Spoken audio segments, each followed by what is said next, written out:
For a long time, I thought the goal was just to make more money, move up, get promoted, keep climbing. I didn't really question that because that's just what you're taught. More money meant you were doing something right, at least that's what I believed.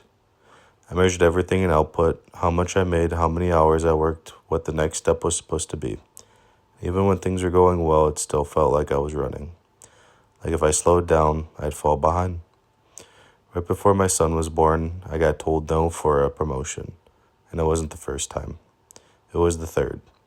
I was working the hours, I learned everything I needed to learn. I did what you're told you're supposed to do to move to the next step. And still, it didn't happen. At some point, it became clear that it wasn't always about how hard you work. A lot of times, it's about who you know. I don't say that out of anger. Sometimes you eventually notice. And when effort doesn't always equate to outcome, it forces you to step back and rethink what you're chasing.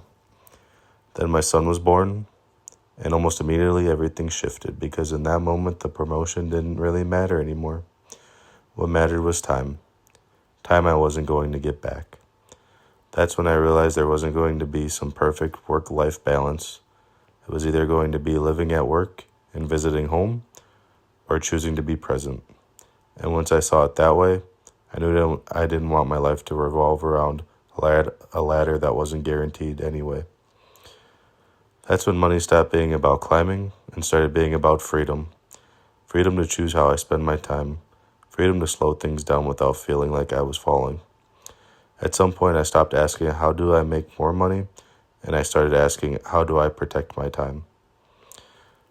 Time with my wife, time with my kid, time where I'm not exhausted or mentally checked out. I've also been thinking a lot about this idea of waiting to enjoy my life, waiting until things are perfect, waiting until later.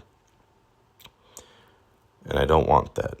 I don't want to look back and realize I delayed living my life just so everything could look good on paper. That's also when investing started to make sense to me in a different way. For a long time, I thought investing was basically just a 401k. I didn't even realize I could invest outside of that. Once I figured that out, it changed how I thought about the future. Not in a flashy way, in a quiet, long-term way.